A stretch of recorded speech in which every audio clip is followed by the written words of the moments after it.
Sumainyo ang Panginoon. Ang mabuting balita ng Panginoon ayon kay San Lucas. Noong panahong iyon, sinabi ni Jesus sa kanyang mga alagad, "Darapin kayo't uusigin. Kayo'y dadalhin sa mga sinagoga upang litisin at ipabilanggo. At dahil sa akin ay ihaharap kayo sa mga hari at mga gobernador. Ito ang pagkakataon ninyo upang magpatotoo tungkol sa akin. Ipanatag ninyo ang inyong kalooban, huwag kayong mababalisa tungkol sa pagtatanggol sa inyong sarili. Sapagkat bibigyan ko kayo ng katalinuhan at ng pananalitang hindi kayang tutulan o pabulaanan ng sinuman sa inyong mga kaaway. Ipagkakanulo kayo ng inyong mga magulang, mga kapatid, mga kamag-anak at mga kaibigan. At ipapapatay ang ilan sa inyo. Kapopotan kayo ng lahat dahil sa akin. Ngunit hindi mawawala ni isang hibla ng inyong buhok. Sa inyong pagtitiis ay tatamuhin ninyo ang buhay na walang hanggan." Ang mabuting balita ng Panginoon.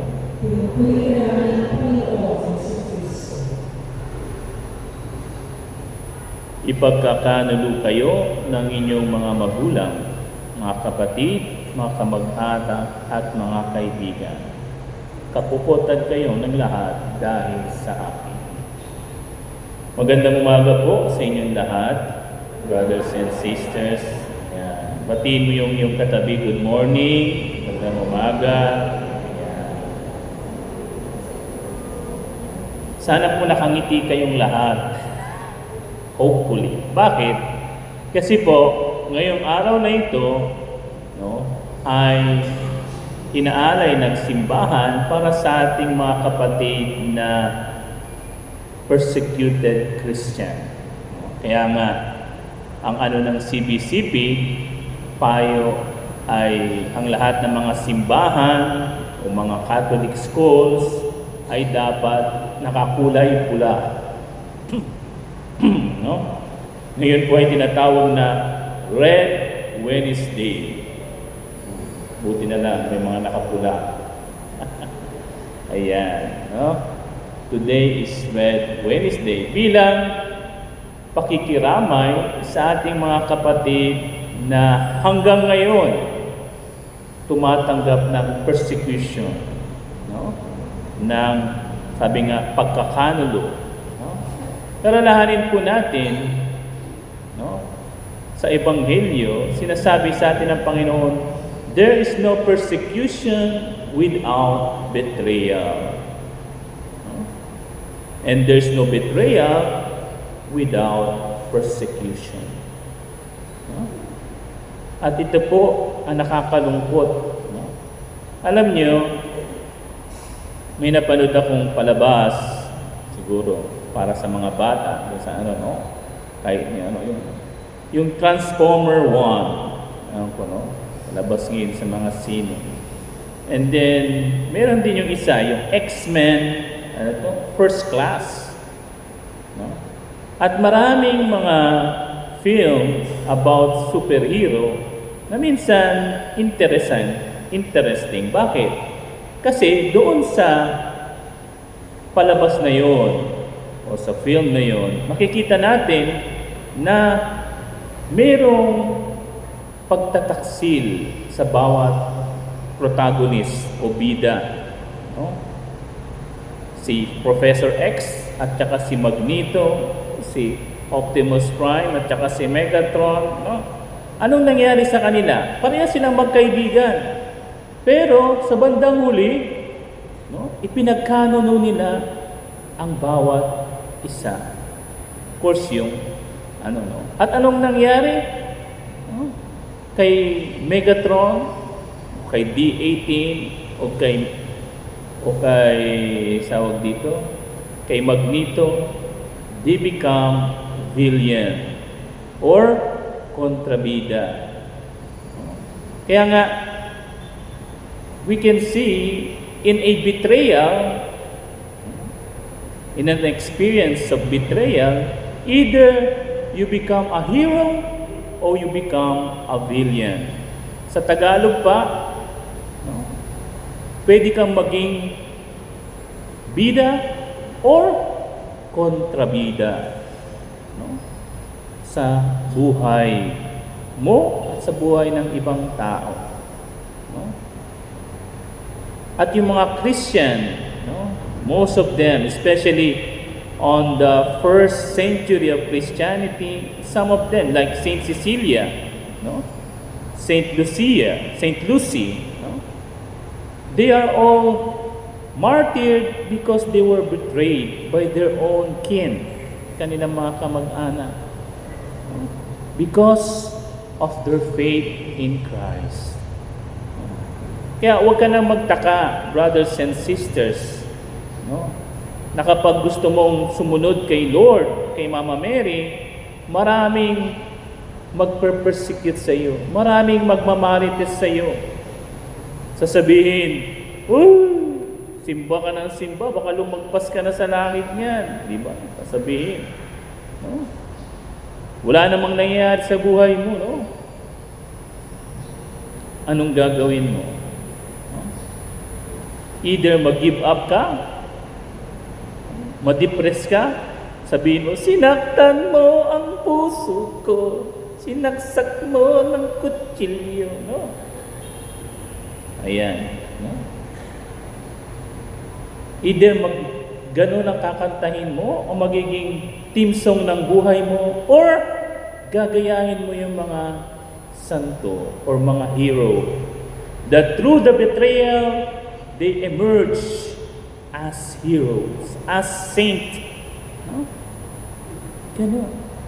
Huwag mong hayaan na yung persecution magpabagsak sa iyo. No? And alam nyo, hindi sa tinatakot ko po kayo, hindi rin galing sa akin ito. Sabi ni Pope Francis, no? Sabi ni Pope Francis, there are many persecuted Christians in our century today than the first century of Christianity. Kita niyo yan? Si Pope mismo nagsabi, maraming mga Kristiyano ang pinapersecute ngayon kaysa nung first century. Bakit? Kasi ang persecution ngayon, very subtle. No? Ang persecution ngayon, no, hindi madaling makita. Isa na dyan, sabi nga nung sa isang reflection na nakita ko, yung tinatawag na consumerism. Ayan. No? Ano pa? Bullying. Ayan. No? Ano pa? No? Yung mga, kita nyo nangyari kay Dr. Willie Ong, di ba? Kaya siya nagkasakit. Dahil siya'y, sa mga post niya, no? Ang daming mga bashing. Ayan, no? See? There are many modern ways of persecution today. No?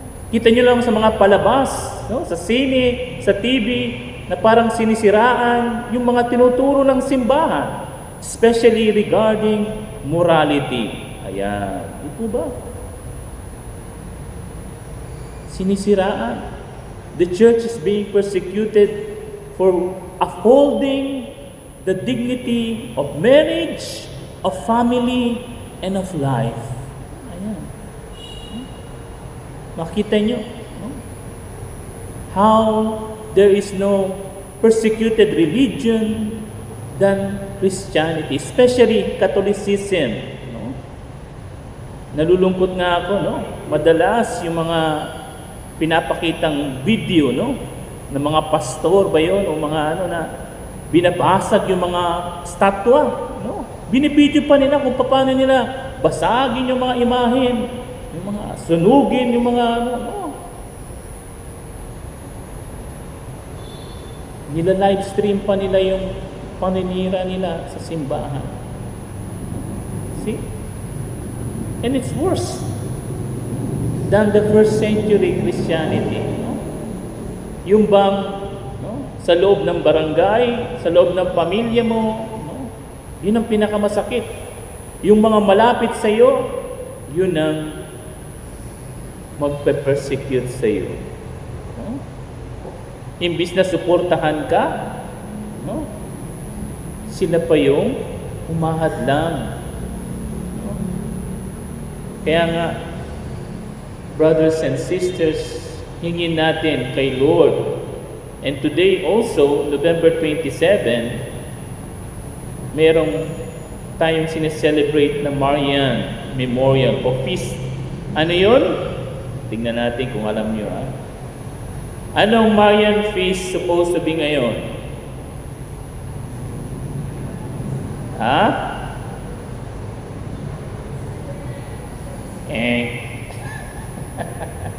Anong Marian Feast today? Very good. Sino yun? No. Today is the feast of the miraculous medal of our Blessed Mother. Yung iba nahihiya, itinatago yung kanilang miraculous medal, yung kanilang cross. Don't! Kasi baka we are afraid that others might be offended. But the truth is, they are proud if we put those medals, Saint Benedict, miraculous medal, crosses in us.